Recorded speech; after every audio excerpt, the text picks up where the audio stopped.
What we're trying to accomplish is we're trying to teach people around the country to become developers in their own town, to become community developers. We realize that the large developers of today cannot scale down and build the small fourplex or little retail buildings or snow cone shops. So what we're trying to do is activate thousands of new developers who will build communities one building at a time, one block at a time. As an architect, I think what gets in the way of actually making buildings that contribute to the community and community building is the architect aspirations. The desire to create a piece for the portfolio or create the piece for the publication rather than creating buildings that are going to be inhabited by people over time, over a long period of time. That it's not my work, but it's actually part of the community or the society that we want to happen in the future. When we do these workshops, we're typically talking to two audiences.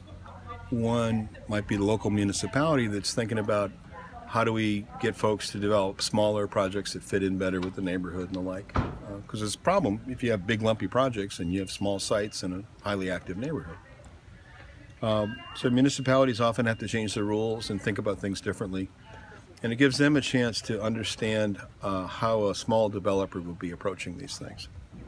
So for them, that's kind of a way to stretch their thinking because it's a departure from how a large developer operates. I'm here to discuss cottage courts and introduce them to new potential developers because we know there's a demand, and we think we've got some solutions to that demand and want to help them out. The other audience is the folks that want to be a small developer, and often these are people that have come out of, say, real estate brokerage and leasing, architects, planners, sometimes city staffers that have now retired, now gone on to wanting to build things. Contractors, people involved in property management. Usually somebody that's got a skill set in one area, but not broad general knowledge of how they go about this. So we walk them through how the pieces work together, and we put them through some exercises that have them kind of try it on paper, working with a team with some other people that have other skills. And we want them to get a good general grounding in how is this going to work and develop a network of other people they can count on if they're looking for a little bit of help.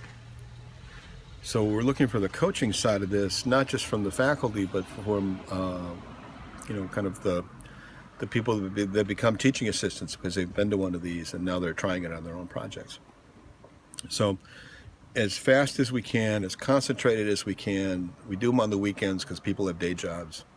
And then there's the follow-on, which we try to take care of online or get people back to another boot camp.